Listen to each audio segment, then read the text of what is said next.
চিন্তা করো যে কোনো তুষারঝড়পূর্ণ আবহাওয়ায় তুমি নিচে জমিন থেকে অনেক উপরে আটকে গিয়েছো, কিন্তু আশেপাশে অনেক দূর পর্যন্ত সাহায্য করার মতো কেউই নেই।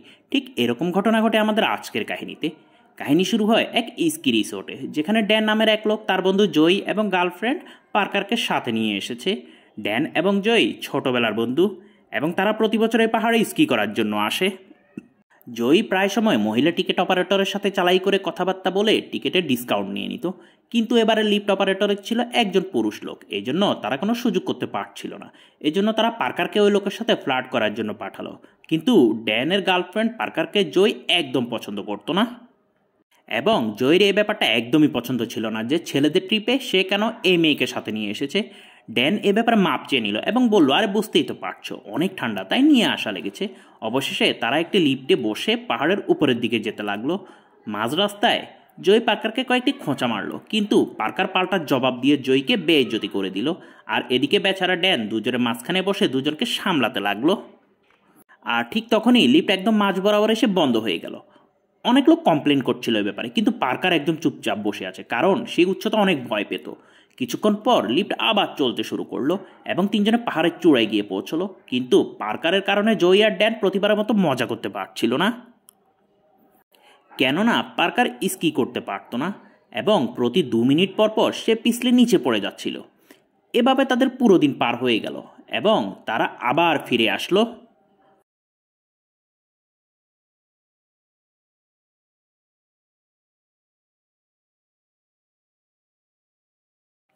রাতে ড্যান এবং জয় পিৎজা খেতে খেতে তাদের খারাপ হওয়া প্ল্যানের ব্যাপারে আলোচনা করছিল। এবার জয় বুদ্ধি দিল যে কেননা তারা একদম লাস্টে যে লিফট যাবে সেটি ধরে স্কি করতে যাবে। ওদিকে পাশে দাঁড়ানো পার্কার তাদের সব কথা শুনে ফেলেছে এবং সে তার ভুলের জন্য দুজনের কাছে মাপ চাইল। এটা শুনে ড্যানের অনেক খারাপ লাগলো এবং সে পার্কারকে তাদের সাথে যাওয়ার জন্য দাওয়াত দিল। পার্কার একবার তো মানা করলো, কিন্তু ড্যান বারবার বলাতে অবশেষে পার্কার যাওয়ার জন্য রাজি হয়ে গেল। এরপর তিনজনে একটি লিফটের কাছে গিয়ে পৌঁছলো, কিন্তু লিফটের কাছে যেতেই লিফটে চড়ার সময় শেষ হয়ে গিয়েছিল।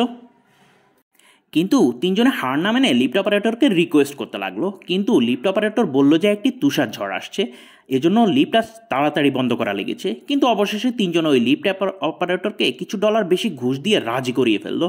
ওই তিনজনে চলে যেতেই লিফট অপারেটরের সাথে কাজ করা অন্য আরেক লোক এসে সামনের সপ্তাহের কাজের প্ল্যান বলতে লাগলো। এটা শুনে লিফট অপারেটর অনেক রাগ উঠল এবং বলল, সামনের সপ্তাহে আমি আসতে পারবো না, আমার বাড়ি যেতে হবে। এখনই যাচ্ছি আমি ম্যানেজারের সাথে কথা বলার জন্য।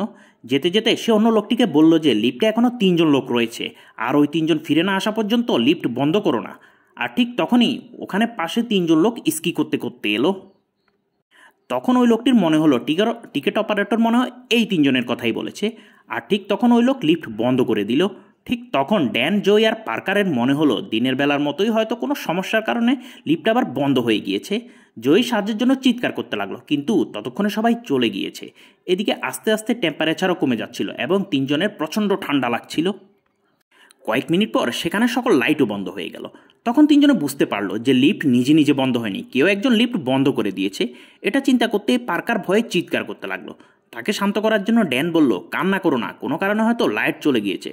ঠিক তখনই পার্কারের মনে পড়লো আজ তো রবিবার, স্কি রিসোর্ট তো আবার আগামী শুক্রবার খুলবে, আর কেউ যদি তাদের বাঁচানোর জন্য না আসে তাহলে 5 দিন তাদেরকে এই লিফটের উপরেই থাকতে হবে। ওই তিনজন একে অপরকে সাহস দিচ্ছিল, কিন্তু ভিতরে ভিতরে তিনজনে প্রচণ্ড ভয় পেয়েছে। কিছু সময় পরে জয়ের অনেক বাথরুম পেল, কিন্তু তার কাছে লিফটের উপর থেকে প্রস্রাব করা ছাড়া কোনোই উপায় নেই। এসব দেখে পার্কার অনেক আনকমফোর্টেবল হয়ে গেল, কিন্তু ড্যান চুপচাপ বসে আছে। ঠিক তখনই লিফট অপারেটর যে তুষার ঝড়ের কথা বলেছিল সেটি শুরু হয়ে গেল, যার কারণে তাদের বিপদ আরও বেড়ে গেল। কিছুক্ষণ পর তারা নিচে বরফ পরিষ্কার করার একটি গাড়ি দেখতে পেল। ওটা দেখতেই তিনজন সাহায্যের জন্য চিৎকার করতে লাগলো, কিন্তু ড্রাইভার কিছুই শুনতে পেল না ঝড়ের কারণে। তুষার ঝড় বেশি হওয়ার কারণে তার বস ড্রাইভারকে নির্দেশ দিল আবার ফিরে চলে যাওয়ার জন্য। কিন্তু ড্রাইভার চলে যাওয়ার আগে তার নজর এদিকে ফিরানোর জন্য তিনজনে তাদের কিছু জিনিসপত্র উপর থেকে নিচে ফেলতে লাগলো, কিন্তু তাতেও কোনো লাভ হলো না। পার্কার সিগারেট খাওয়ার জন্য তার হাতের গ্লাভস যখন খুলল, তখন ওই গ্লাভস পিছলে নিচে পড়ে গেল। তখন তারা চিন্তা করলো যে কেউ তো আসার সম্ভাবনা নেই, তাই আমাদের কাউকে নিচে নেমে সাহায্যের জন্য চেষ্টা করা উচিত। ড্যান ঠিক করলো এই কাজটি সে করবে। বাকি দুজন ড্যানকে আটকানোর অনেক চেষ্টা করলো, কিন্তু ড্যান চিন্তা করলো নিচে তো শুধু বরফই, তাই লাফিয়ে পড়লেও কিছু হবে না। কিন্তু বাকি দুজন তাকে বোঝানোর চেষ্টা করলো যে আমাদের সকাল পর্যন্ত অপেক্ষা করা উচিত, কিন্তু ড্যান কারো কথাই শুনল না এবং নিচে লাফিয়ে পড়ল। নিচে পড়তেই সে বুঝতে পারলো যে নিচে জমিন অনেক শক্ত এবং পড়তেই তার 2 পা ভেঙে গেল এবং অনেক জোরে পড়াতে তার শরীর থেকে রক্ত বের হতে লাগলো। অবস্থা এমন খারাপ হয়েছিল যে তার পায়ের হাড় একদম পরিষ্কার দেখা যাচ্ছিল। ড্যান এত বেশি শোকে চলে গিয়েছিল যে সে কারো আওয়াজই শুনতে পাচ্ছিল না। সে এই অবস্থা বিশ্বাসই করতে পারছিল না। ড্যানকে সাহায্য করার জন্য পার্কার তার ওড়না ড্যানের দিকে ছুঁড়ে মারল, কিন্তু সেটি উড়ে গিয়ে একটি গাছের সাথে আটকে গেল।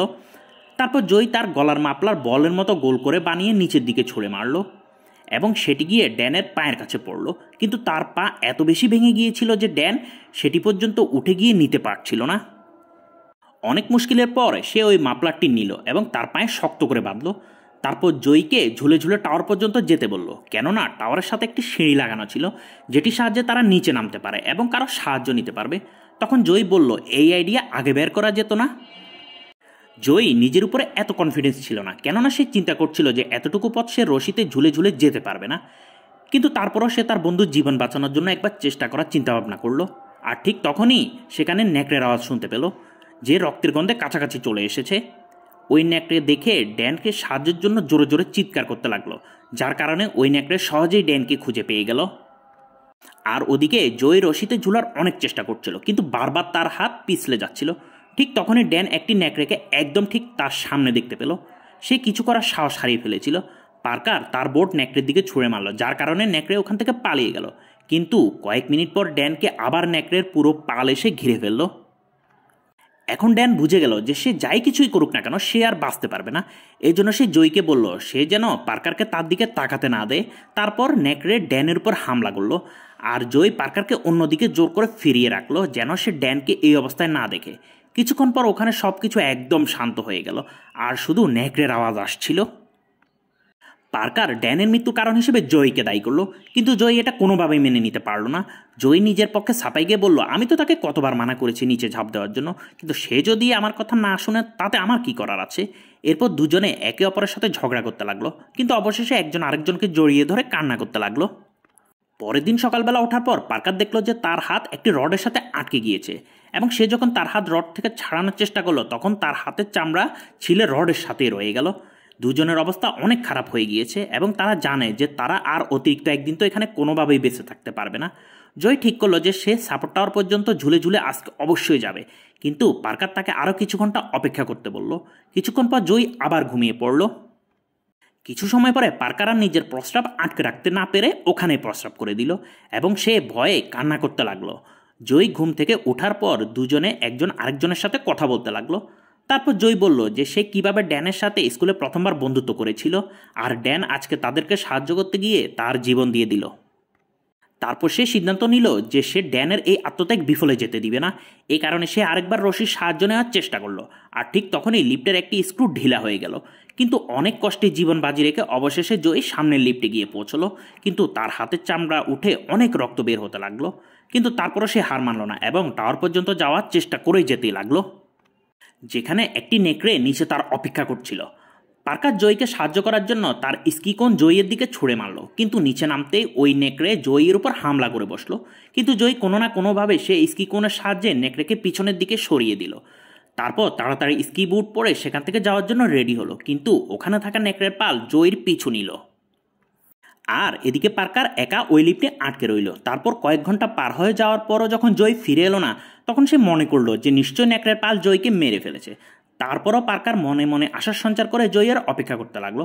কিন্তু পুরো রাত পার হয়ে যাওয়ার পরও যখন জয় ফিরে এলো না, তখন সে নিজেই নিজেকে সাহায্য করার চিন্তা করলো। কিন্তু সে একটু নড়াচড়া করতে লিফটের স্ক্রু পুরোপুরিভাবে খুলে গেল এবং সে নিচে পড়ে গেল। আর সেই লিফটটি এসে সোজা পার্কারের পায়ের উপরে পড়ল, যার কারণে পার্কারের পা ভেঙে গেল। পার্কার কোনো না কোনোভাবে হামাগুড়ি দেওয়া শুরু করলো, কিন্তু কিছু দূর যাওয়ার পর সে জয়ের লাশ দেখতে পেল এবং লাশের পাশে দাঁড়িয়েছিল একটি নেকড়ে।